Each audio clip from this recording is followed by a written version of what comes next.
Okay, so let's recap a little bit. Let's focus on um, more precisely, how do you say it? Go in there and dig everything up. I apologize for not having a good channel yet where I can just show you the covers, but I'll read the titles that have been coming out. Britain won't back down. Boris Johnson will use force to defend Falklands and Gibraltar. Boris Johnson is ready to use force to defend the Falklands in the face of an Argentinian aggression. He will confirm today. I guess this happened before he actually spoke. This happened basically because Alberto Fernandez, the Argentine president that came to office over a year ago, is not liberal capitalist, do anything that the financial powers want. And Britain has always played that with Argentina. Like it prefers any party. Traditionally, it's the Peronist party that's about, defending your sovereignty and not having countries create their own industry and corporations and exploit your resources in your land and develop the country, develop your own infrastructure, you know, um, break away from the sort of liberal capitalist grip and become a producer. Perón was famous for industrializing Argentina, and kicking out the British interests. Um, and so there's an animosity that goes way back to possibly Perón. I don't know enough about history to say that it started beforehand, but pretty much it was, Perón who said, we don't want foreigners like owning our country. We want to have our own industries. And so that's where this whole thing starts. And so when it's a party that favors, putting Malvinas in the back burner again, then all of a sudden Britain becomes friendly and makes commercial economic overtures and changes its tone in every single place. If Argentina has, it's almost like the ghost relationship that the world doesn't see.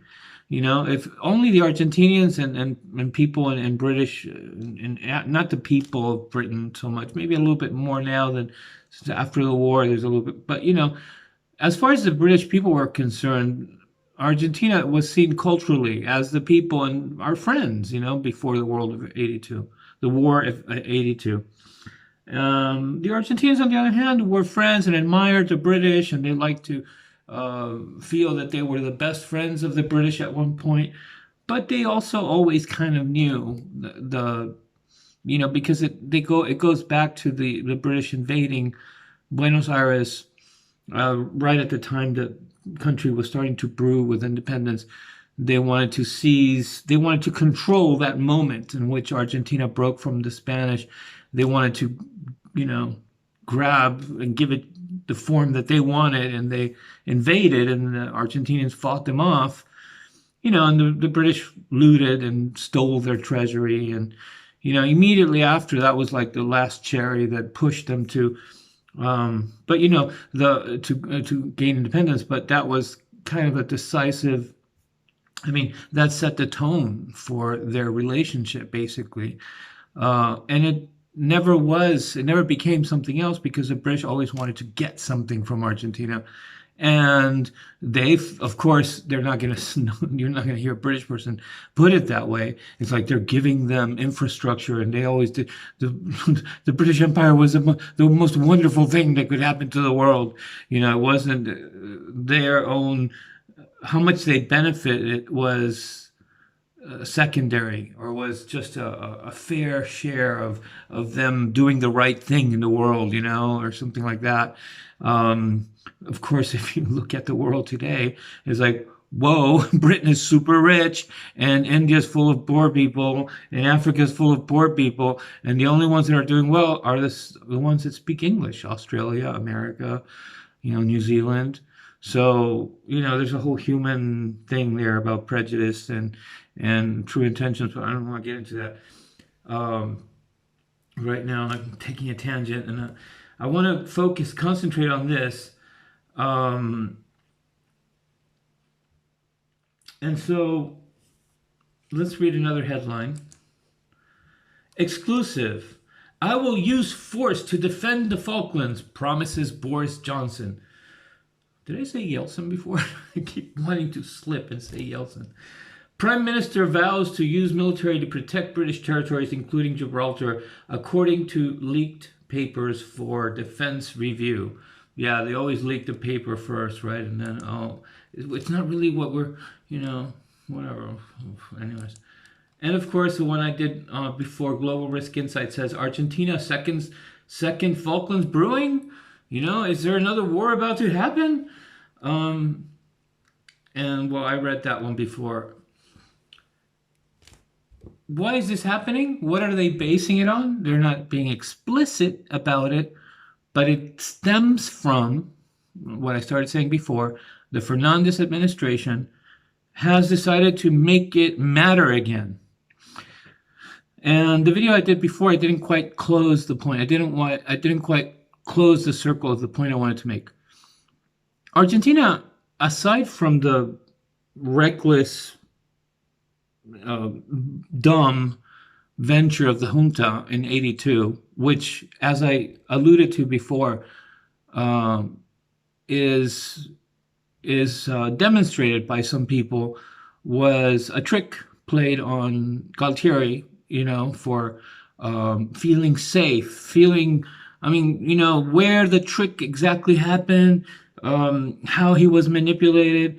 But apparently, and what we do know is that soldiers will say, we all kind of felt, we could feel it in our commanders, that this was maybe not going to happen. We're just going to go there and only have negotiations, and the British don't want that to be developed, because maybe it leads to what actually happened. And so the people that have been dissertating and writing about this basically say that Galtieri tried, wanted to score, and because he was killing Argentinians and genocidally in the name of democracy. The desaparecidos, it was a horrible thing. They would just take kids from clubs, and they were getting murdered and tortured, and then thrown off the planes and all that.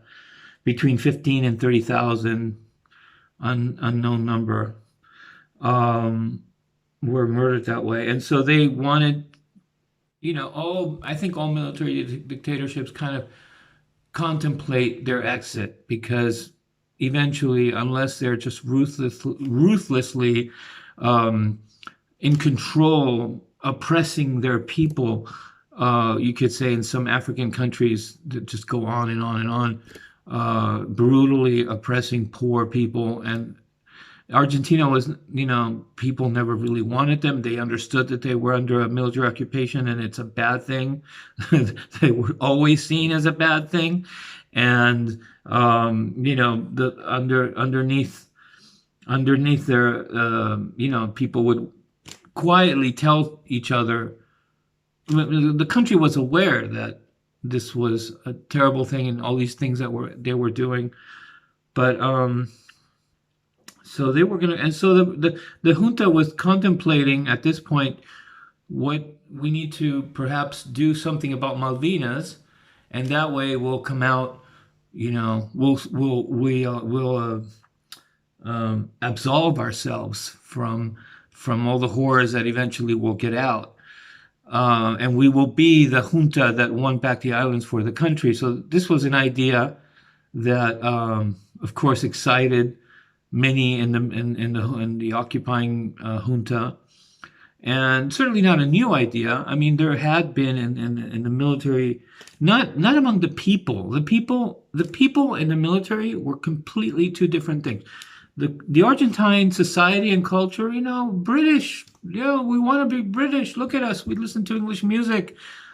The idea of acting militarily on it was just so alien to Argentine society. Never, it wasn't even something that they would laugh at because it wouldn't be proposed as an idea. You know what I mean? It was just not. But in the military, there had been some, events that happened in the past, and there were people who were more passionate among the citizens who felt they are ours, and but never was there, because we felt such good friends with the British that it just and felt part of the West, and Argentina is a country immigrated by Europeans, and we have a relationship with America. We're all American countries that were born out of the revolution for democracy, and there was this idea that we're a family. That's just such an absurd idea that we would war any country in Europe or the Americas. If anything, Brazil and Chile, but not even. And yet somehow Galtieri came to the belief that he could do something that would yield favorable results. Of course, this is never disclosed by the military. There have been other people around and have written about this. Some people believe that he wanted to pressure, that Britain. But it seems unlikely, actually. It kind of seems unlikely. If you think about it, even if Britain had, they say it was sort of not decaying, but, had been losing its imperial possessions or what have you, and it was having problems, economic problems, and Thatcher was, and people say, well, Argentina wanted to capitalize on that to then pressure Britain to negotiate over the dispute instead of going to war. I don't know. I don't know if I believe that. I don't think they were that stupid. I think that if you say to a country, look, we're bringing all our soldiers here, all our military to occupy the islands, take them back, to expect that they're not going to respond militarily is a little naive. And so to believe that they would not expect to be responded on to militarily is a little naive. And I'm thinking, a lot of people, and actually there's a presentation by somebody, which I can maybe put a link to in this video below. But he presents it in Spanish and explains how it happened. Explains how, because Galtieri and the junta members were meeting in France and Washington with people, and this talk of, this sort of brimming talk of, doing something, or what about Malvinas, or how do you feel about it? They were bouncing it back and forth. People were learning in America, and therefore in Britain, that they were saying stuff, and so this was happening already. But what is interesting to know is what actually happened that is not what we're told as the official stories, but that would convince Galtieri that he could get away with turning the situation, creating the possibility of the islands being returned to the islands, and Britain yielding to this. In fact, it was hinted at because a year before, British officials and Thatcher even, I believe, they were negotiating some kind of lease back thing. I don't know this. I personally believe that this is all these were all ways of keeping the Argentinians always lingering, believing, but deep down inside, and in other annals of power, the occupation or the possession of the Falklands was never really. There was a camp in Britain that also, we're not going to give that up. It's too easy to keep them from Argentina. Why should we give them up? And then there were other people who said, maybe, they responded to certain overtures in Argentina. Or there's a lot of history about this ambiguity or variations of political handling that happened before the war that are not part of the narrative, for example, which prove that Britain, there are lots of little things going back in history. Lord, I don't know who said once, to state that these islands should be ours is not, doesn't make any sense, and there has always been a voice somewhere lost in government, but the British are so patriotic and so nationalistically staunch about them always winning and being right and righteous. And these, when it comes to a country, when it comes to the opposition being a Hispanic country that we can overpower in any way on our heads, standing on our heads, such, if it were an important country to England that had a dispute, maybe they would say this is something that we should consider. Maybe there's an opportunity to turn this yielding of a territory into something very productive. But Argentina Latin America is just a part of a world that is exploited by the Western powers. And there's little diplomatic, and of course the excuse immediately arises that it's their fault. They don't have their stuff together, and they're always chaotic. I don't get into that because a lot of that has to do precisely with how it all started in the colonial period. But the fact is that Fernandez simply wants to do what the world believes is the highest road, the reason America and Britain created the United Nations, to resolve conflicts outside of war, to avoid war by resolving conflicts diplomatically. So he's speaking the language.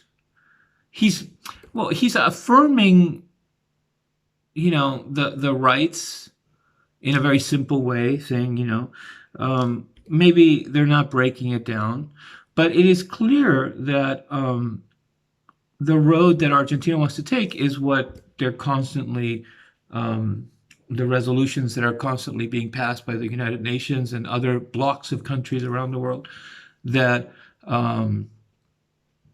that say that Argentina and Britain should find a peaceful resolution, should negotiate, should talk about this, should come to a resolution on the conflict by diplomatic means and so forth. And so, yeah, he's saying that the islands are Argentinian, but that's it. And they're also saying the Argentinians also have in their constitution specifically wording that says only by peaceful diplomatic means. So maybe they're not articulating, but they're certainly not being militaristic or belligerent. They're not saying, we will fight, or we will, we are forced to build up our military because, any normal country after 30 years of a country that is known for being a warring nation and an empire that is still involved in wars and finds reasons, and if maybe the United States does it first, but then it always gets involved as well in those wars. And this country has a super military base way out of proportion. There are no countries threatening the Falklands anywhere around in Africa or South America. China, Russia, the bad wolves of the world are all the way on the other side of the globe. So what reason could there be for this military base of about 1,500 or 1,200 soldiers or something to be there?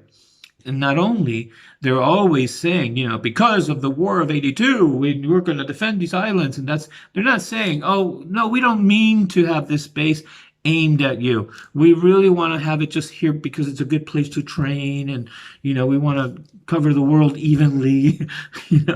No, they don't say that. They blatantly say it. They're there because of Argentina. Because of Argentina, And yet Argentina is anything but militaristic or militantly belligerent in an armament sense, in a sense of willing to fight over the islands ever.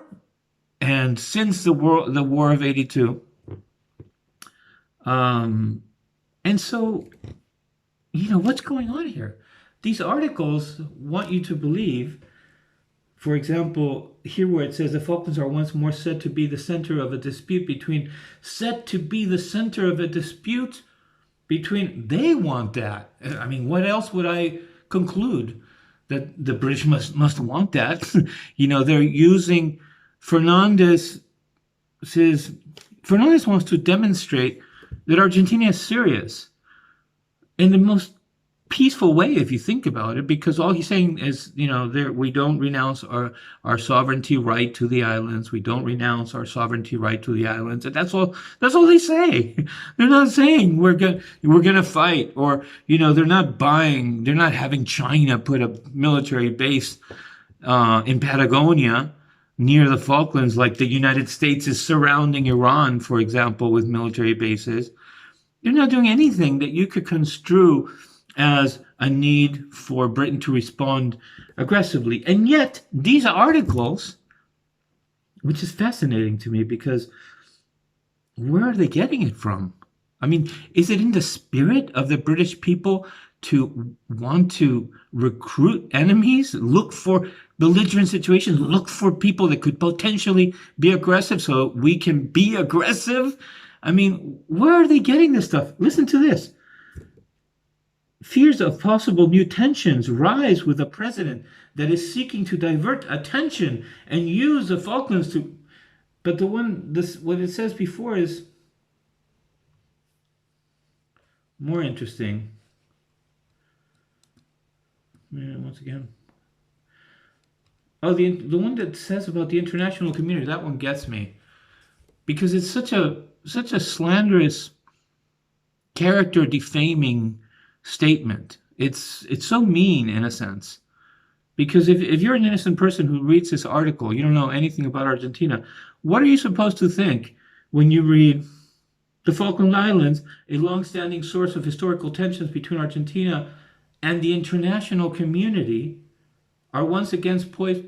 The international community, it's saying that Argentina is challenging the international community. It's ridiculous. But you gotta be able to detract what the intent of the writing is. Obviously, the intention of the writing is to put the international community against Argentina.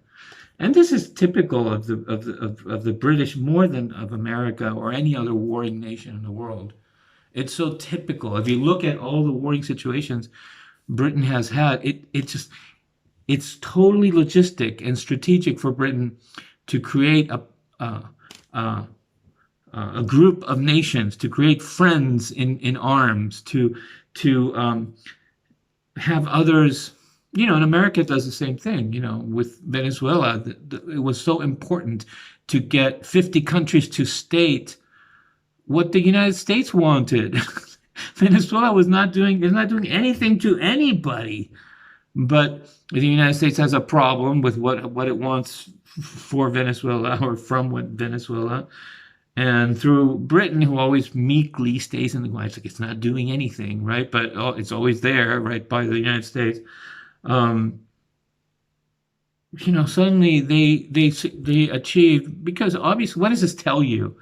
That there are dignitaries, there are people in the United Nations that are very closely, symbiotically paralleling, doing what the powers that be in government or in the United States and Britain want from the United Nations. Otherwise, in other international organizations, because especially in the financial sector, you don't have to know a whole lot about the actual details of how the world is built to understand that there are people inside that feel they must or they want to be in cahoots with the will of the United States, basically, or in the United States and Britain. And so it's so mean. It's almost like Britain is trying to set up a war. It's now when I say Britain is trying to set up a war, where am I? I'm saying it by reading an article that wasn't written by Boris Johnson or the members of Parliament, right? But what are you supposed to think? What are you supposed? How do you describe the sources of precise sentiments, precise ways of going about constructing a hypothesis of this international situation, of an international conflictual situation? I mean, if you're right, the Falklands, a long-standing source of historical tensions between Argentina and which is not true, because a long-standing source of historical tensions, yeah, okay, between Argentina and Britain, yes, but not between Argentina and the international community. The international community never had anything to do regarding the Falklands or Argentina. But the intention of that sentence is for people to believe this Argentina is the bad one, and we all have to get together and gang up on it because it's the bad one. It's Saddam. It's Chavez.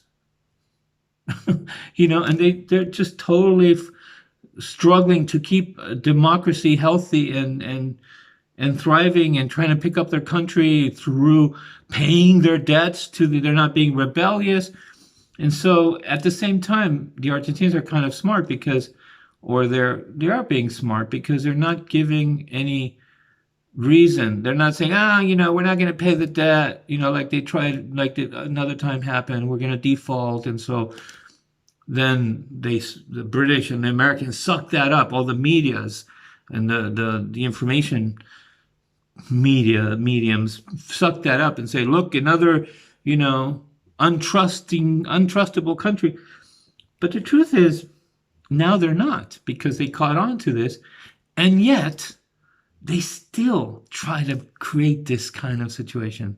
So all you can detract from this is that Britain and America want war at all cost. They don't maybe see that they want war right away, but they kind of like grow stuff around, or NATO, if you don't want to like get me off YouTube or whatever, or belligerent countries, warring nations. How about that? So belligerent warring nations throughout history. There we go. Seem to be really attractive. They're attracted to those scenarios because they know that's what they're good at, where they can thrive, where they can gain advantage, make advances, and they have a lot of experience, and that's what they know very well. The opposite of a country like Argentina that does not have that kind of mindset in its society at all. It's never a logistic chess game for Argentinians or for the Argentine government. And so this kind of stuff, this kind of intention, this kind of want to see Argentina go to war with, with Chile, for example, let's say, the only country that had some tensions, would never come from the people in Argentina. They're never like the Chileans are, gearing up to, or, they're never writing stories that are meant to teach the Argentinians that the Chileans are their enemies. They may say things that describe, like ill describe the Chileans and say things like, the Chileans did this again, and they can't trust them because blah blah blah blah blah. But if you look at the language, there's no intention to create fiction in order to change a situation and turn a relatively peaceful and congenial relationship between Argentina and Chile into something more confrontational. Here you do see that. Here you do see there is no war between Argentina and the people come. It's amazing all of this, but it's not just now. It just if you go if you look at after the war of 82. Okay, first we had a situation in which we believe, and some people have already mapped that out, how it happened, when and where. Galtieri was assured that the British are not going to, and he may have been really stupid about it. He may have not been subtle enough to even perhaps something like that happening. But the fact, and he felt that by putting a lot of people on the islands, a lot of conscripts, in a take back occupation of the islands, that the British would say, no, this is just too big. We can't go to full out war. The British had no suddenly the following evening, wouldn't you know, the British had no problem at all. They were, and then there's people that know that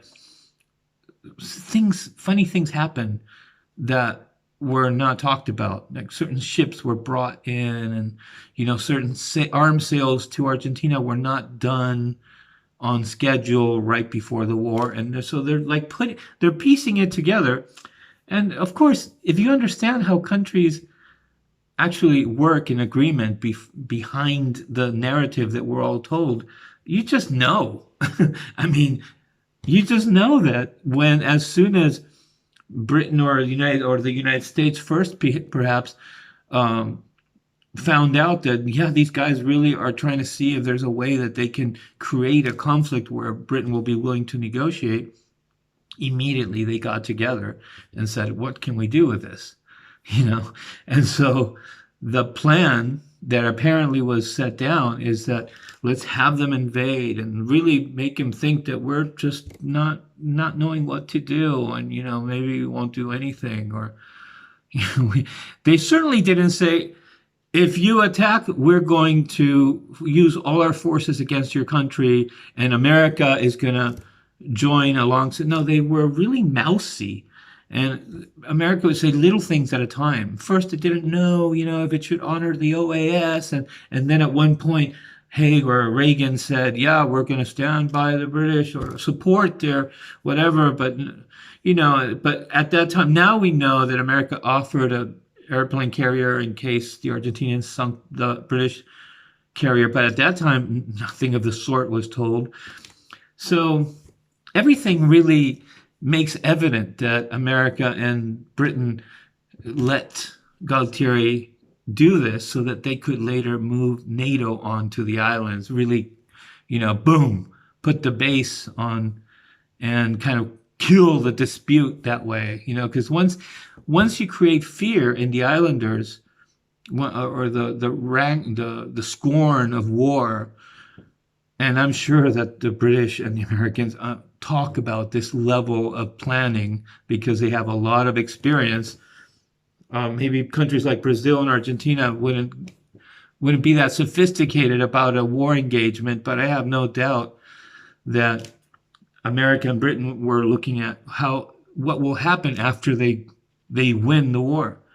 We'll have the islanders who will at that moment be resentful because they feel British, and we just know that it's going to work for us to have a war there because it will be our involvement. Whatever we want to do will be easier if we want to find out. We can maintain this idea of the overseas territory, but we can more easily funnel stuff, ways of getting money and financing in ways that don't make it obvious, and the islanders will agree, and they will agree to all our plans, and and they knew that the war would leave that. And what could be more useful for the ploy, the sort of the not self-determination thing, than to install a sense of suspicion and forever animosity against against Argentina on behalf of the Islanders. Now, did it have to be that way? No. The reality of the situation, would the reality of the situation have resulted naturally or obligatorily that way?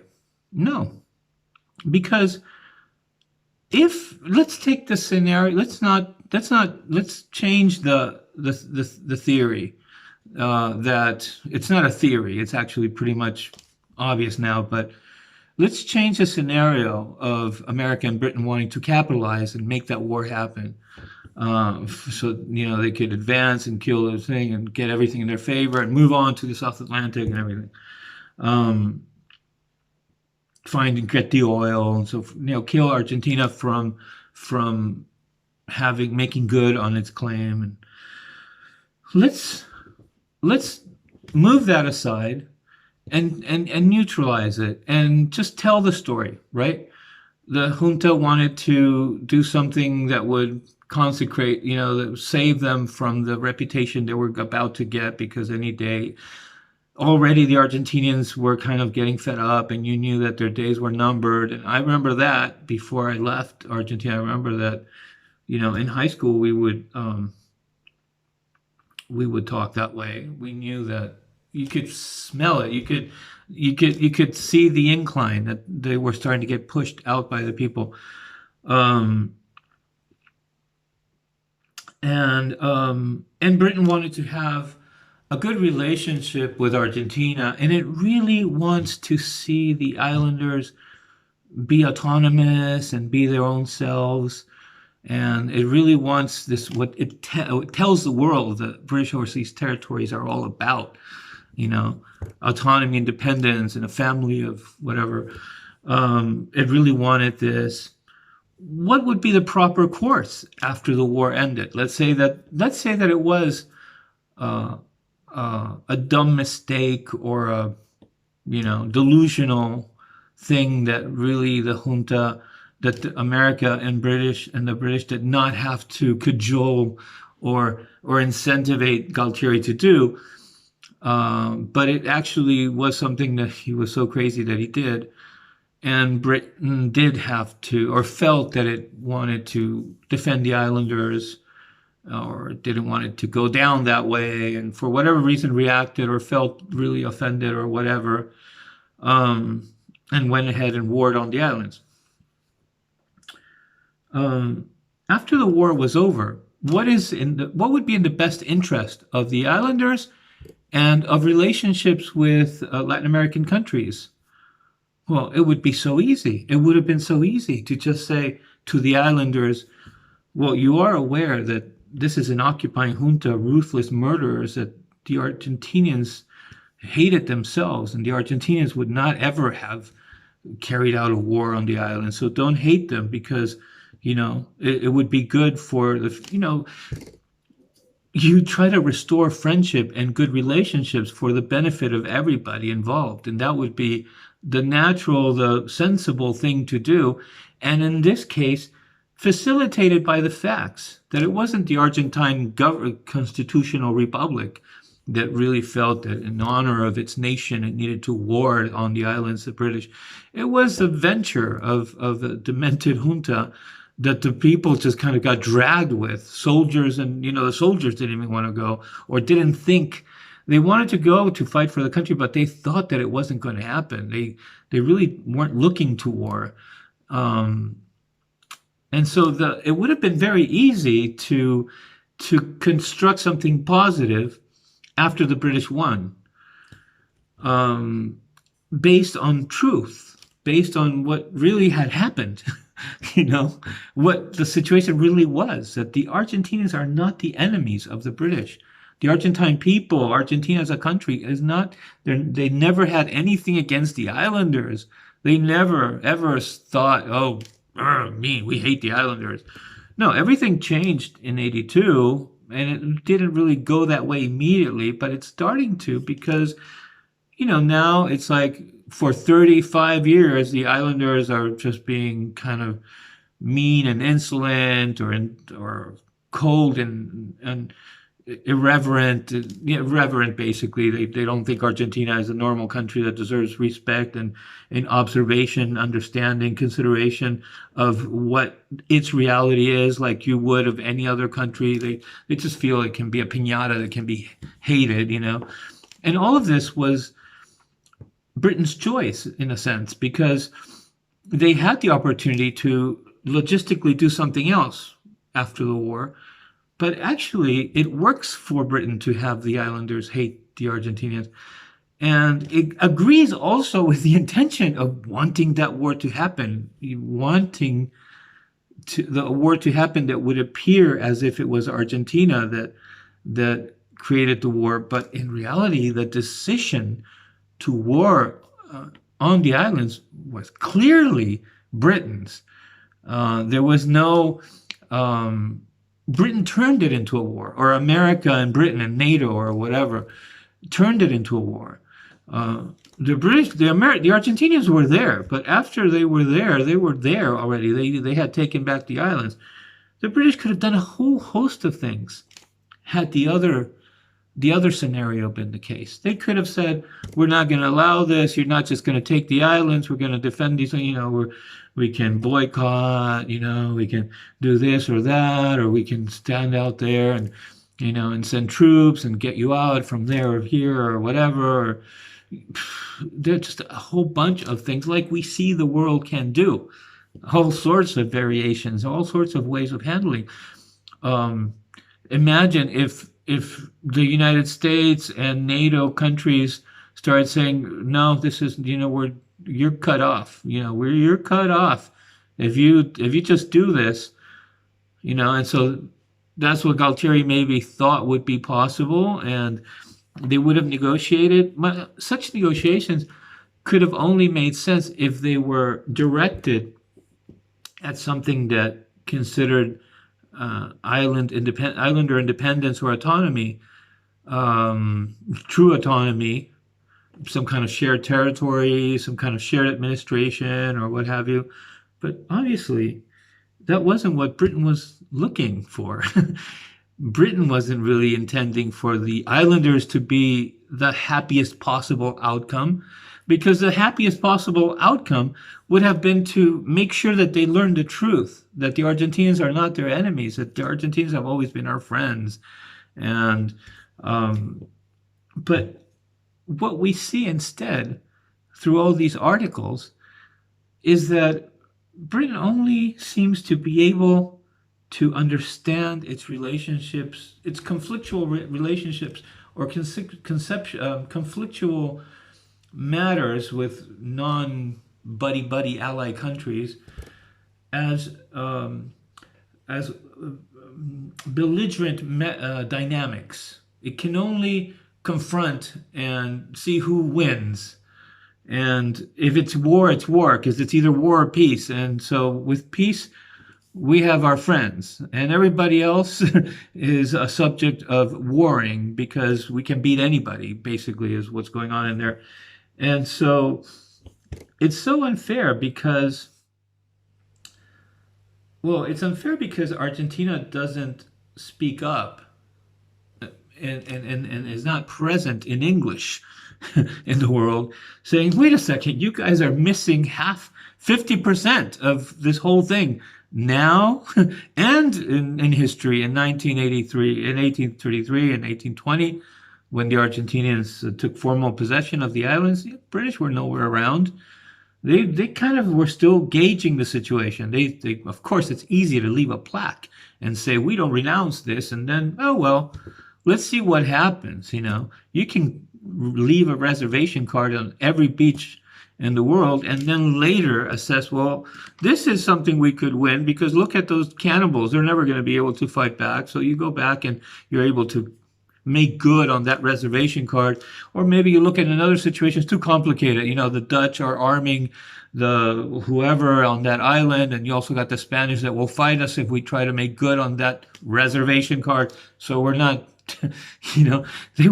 they would speculate on their expansionist colonial empire ventures. And Malvinas wasn't any different. Now, if you look at it that way, and then you see what the situation with Argentina presented, and you understand the history, invading Buenos Aires in when it was still like the Argentinians were starting to talk about independence and it was still Spain, and so they were actually warring with Spain, but really to the Argentinians, they were being attacked. Maybe it was Spain, but they are the ones that fought. The Argentinians are the ones that became the country, are the ones that fought the British, or half of them anyways.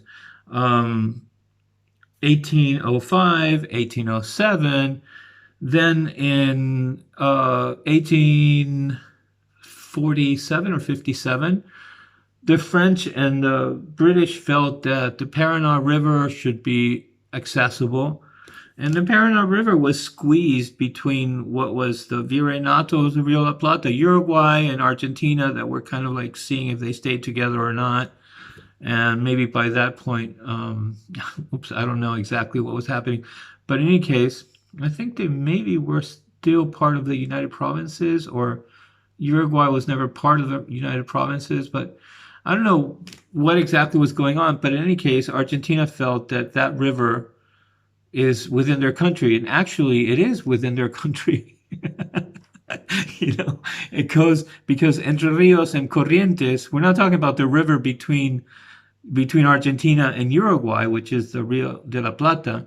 The Rio Paraná, which is the big river that empties out onto the Rio de la Plata, was within Argentina. And the British, why did they said that they had the right for trading freely with Paraguay upstream. And so the Argentinians wanted to defend that because the river is inside our territory. And so again, the British tried to invade, and they fought and they warred and there, and and then in 1871, no, what am I saying? 1771, they fought with the Spanish. Said no, these islands are in our territory. And so that brief 4-year period, or 3 or 4 year period, that 3 years and then a little empty year and then another year they tried, and then they left and abandoned the islands for good. After this war with Spain, all the people that fought in that Spanish war against Britain over the Malvinas, people from Buenos Aires. So it's almost like you start thinking, Jesus, the British really have it in for, they're saying that Patagonia, there are hints, people, they felt that people have written and tried to say that Patagonia should be British. So they always had something for this part of the world. And so, what is going on? The United Nations proposes in a circle all nations to be democratically equal for the good of our shared world, right? And that means that all nations would be respected with equality, and that all nations have the same right to the planet, to their development, to their own building, and to their peace, to live in peace, not to live dealing with military aggressive situations. I always say, in civil law, there should be such a possibility of neighbors getting together and saying, I don't care about the Second Amendment. All of us in this neighborhood, we kind of want to live without knowing that there are no guns in anybody's houses, that nobody moves in, or some crazy person starts living with a friend of ours and finds a gun. And we just don't want guns in our neighborhood. And that's a human right, because the natural state of people is one of thriving, congeniality, working, arguing, sure, but it's not a symmetrical, one day it's good, another day you'll find a murderer, and you always got to be prepared because it will come out from behind you, and so you got to have a gun, and war is inevitable. No, the actual state evolution created for its living forms is one that thrives in overall peace. Otherwise, nothing would evolve. Nothing would, you know. And so the weapon is actually you know, an aberration of our intelligence that should really be at the service of our evolution, our intelligence which should make life easier, would not propose something that we can kill each other with. Otherwise, our evolution would have given us fangs with venom or something to kill each other because it's necessary for the thriving of life. And we know that species are resistant to their own poison. So apparently evolution doesn't want that, but mankind, and it's a whole other subject, invents the weapon. Well, you know, not that long ago, what was beautiful about the South Atlantic is that African nations and South American nations agreed that this can be, you know what, let's take advantage of the fact that there are no military powers or threats or conflicts around here, and we can have peace, and so it can be a denuclearized zone, and they made these agreements. And yeah, the Galtieri and the junta did what they did. You know, but we're not, humanity is not perfect. Overall, in the wash, you can unequivocally state that Argentina never intended and was not of the mind or the type of country that would introduce a military situation about the Falklands, even though it reiterates, you know, let's talk about this because we say they're ours. The British don't want to talk. And they don't want to talk because if the whole narrative starts getting talked about by people from all over, from different parts of the world, and all of a sudden the narrative includes Argentina's history with the islands, it doesn't look so good for Britain anymore. It kind of starts saying things that are not included in their narrative. Things happen that are not included in their narrative. And so Britain really wants to hush that ever, and the Argentinians don't seem to care so much, notice this. I don't know. Is it only me? But it works well. It works fine for the British that the Argentinians are not able to have the world include the other side of the story. What the world hears is just, and so it's just what the British narrative is. And so what better way to make sure that that doesn't change is by always keeping the foot on the pedal and always make sure that you're pushing with the first actual offense and insult, which is verbal, you know, which is a suggestive narrative, you know, that would provoke Argentina to react and say, maybe we should match this. And also, you know, that's the whole thing. If the Falklands had never, the war on the Malvinas had never happened, the Argentinians would continue to be like, you know, the War of '82, Thatcher just kind of ruined everything. I don't know how else to say it. But in fact, I don't want to talk about Thatcher now, but I mean, what came after and the degradation of the OAS, already it was an instrument from the beginning of the United States. I'm not saying that it wasn't, but you know, there wasn't a sentiment of resentment, of hypocrisy, of obvious instrumentalization of the OAS, and it just got worse because the OAS became more of that. We saw that through what happened with Bolivia. And in a sense, Thatcher deciding to go ahead with this plan that that America and Britain agreed on and war, and never, she could have done anything. She could have done a whole bunch, and she could have still be loved by the islanders today if whatever England and the junta ended up doing and negotiating with NATO and the United States and what have you resulted in something where the islanders were more autonomous and more thriving because of Argentine participation and Argentina being given a, arranging some kind of shared sovereignty or what have you, or even, um, a splitting of the islands if you don't want to complicate things, make two territories that are overlapping kind of administrations.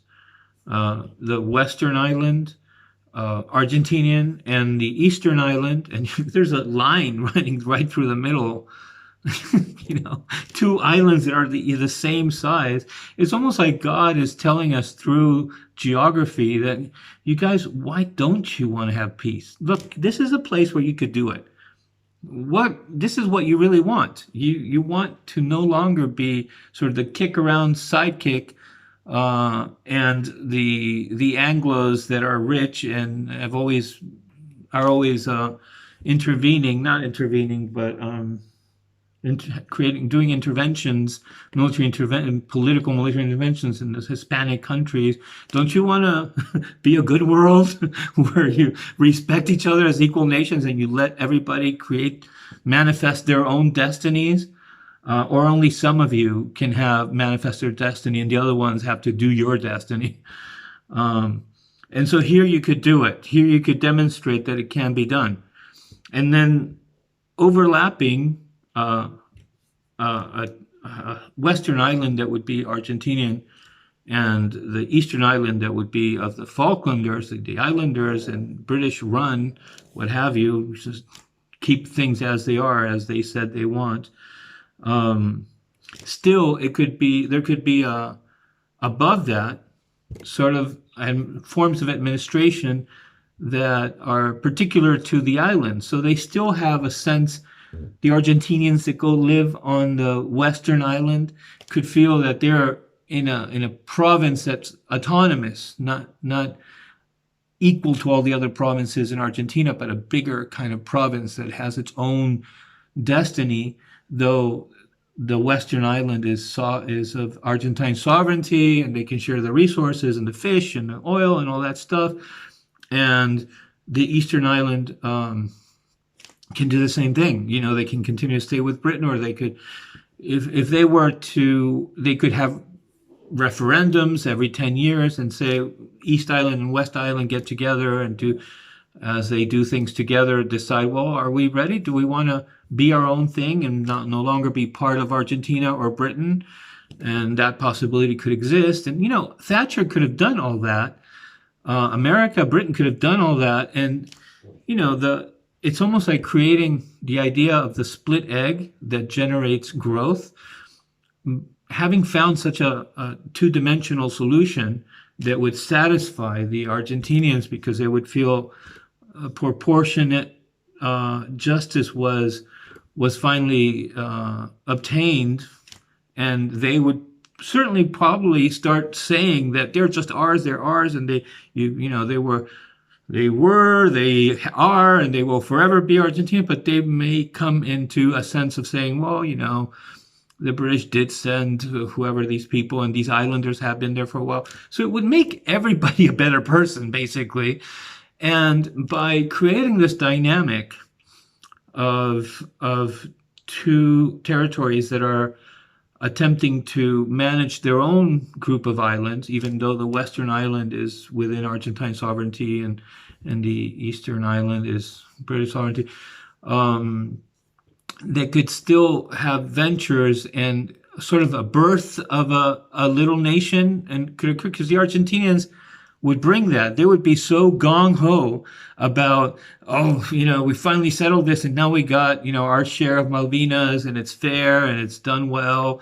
And so we want to build a port and we want to do things. And, all the animosity, all the edginess would be gone overnight between Britain and Argentina and the islanders. And I don't know what, that's not a chuckle of laugh. That's just like an irony thing. Why don't people want to have a great world? Why are we only able to see solution through forcing others down onto things? It's befuddling to me, because the alternative a place where supposedly the United Nations was meaning to evoke, a future that was meaning to evoke, is so much bigger and so much more dynamic and so much, and kind of the British sometimes say that, sometimes talk like that.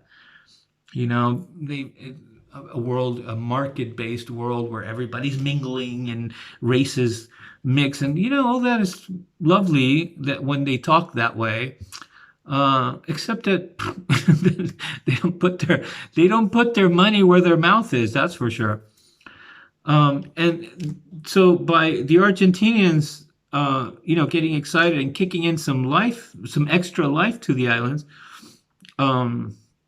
instead of this happening now that is always on the basis of animosity and saying partial narrations based on animosity and competition and insolence, and it could be a thriving thing that today the islanders would be going through, but in a win-win positive sense, and could involve starting to do stuff with Africa but as it is right now, it's only characterized by the British squeezing in their power towards Antarctica to make sure that they control that, and they're strong enough to push away the Argentinians and the hypothetical Chinese enemies of the future that have their eyes on the South Atlantic as well. And so it's all like an ugly outcome. It's all like an ugly future for the world. When, ironically, before the junta was dumb enough to fall for this, it was a place of peace. And it's so sad that that paradigm, or that possible paradox, was exchanged and substituted by what is happening now. But aside from all that, I'm going to read a little bit more, because this is what is interesting to me, is how much you can tell by reading propaganda. Basically, this is propaganda. If you look at Merkel Press is not even nearly as bad as this, and I haven't even read this article, but we're going to get surprised together. It says that the Falkland Islands, a long-standing source of historical tensions between Argentina and the international community, are once again poised to be the center of disputes owing to Argentina's growing economic troubles. So it's suggesting that because the country is such a failure, it's using this. It's just it's aiming at bearing and devaluating Argentina's historical narrative, its historical relation to the islands, its events, all the things that have happened while that involve Argentina, that has to do with Argentina's claim to the islands. It wants to make that disappear, and what better way to make it disappear than to deworthy anything that has to do with Argentina? And they kind of do with a lot of countries. It's the countries that are, I don't. It's really funny to see why is there so much consistency? Why so much repetitiveness in the countries that you just want to use? America, Britain, NATO, what have you, or maybe even. I don't hear I understand that Russia and China and Iran and other countries that are powerful are doing unjust things. Russia, I think, has been pretty good lately, but the Chinese with the Uyghurs and what have you.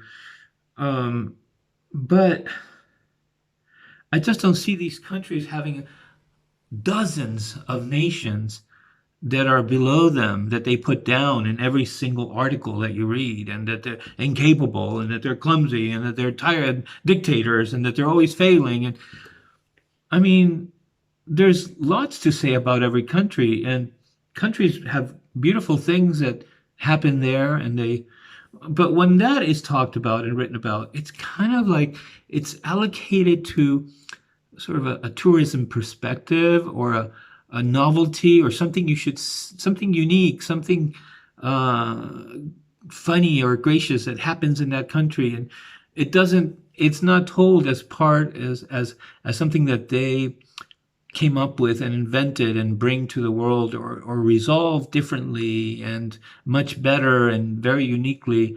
Stories are sometimes told about small countries in Europe.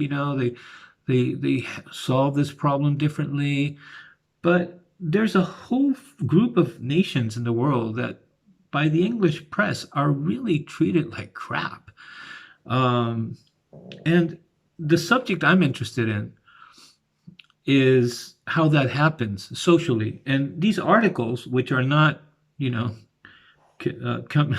not spewed directly by the British Parliament or your Boris Johnson, are a reflection of what happens in a society sociologically in terms of this fascinating situation in the world where the English language puts down so many countries in the world. So many countries are just, every country has a problem. It's almost like as soon as two countries start arguing, or there's a problem, a power dispute in a country, you don't hear the English press say, well, this country is trying to work through these two important principles that they have, and there's this good side about the Labour Party, and this the other side, the Radical Party, wants to concentrate on this, and they're not agreeing. But if they could only agree on this, perhaps they could, it's not like we're on their side and really trying to see that they work it out. No, immediately we create a bad guy and a good guy. Immediately there's a bad dictator and the resistance, and it's just unbelievable how many countries we do they have the exact same formula for. Anyways, the 1982 Falklands War failed to quell long-term Argentine ambitions. It's not an ambition. So you can, by reading these articles, you learn what the British narrative is, what they want people to believe about Argentina and about it's not an ambition. It's just history. They were there and they got kicked off and they're pissed off and they want diplomatic justice carried out. It's that simple. They want to find a solution that the whole world has been saying are the means by which we want to solve our problems, by not warring, that's what they were doing for 150 years before the junta was dumb enough to give it, give an unappreciated gift that was robbed from them,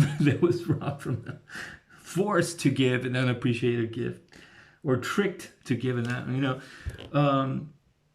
so it's not true. The Argentinians patiently, for 150 years, try to do things peacefully with Britain.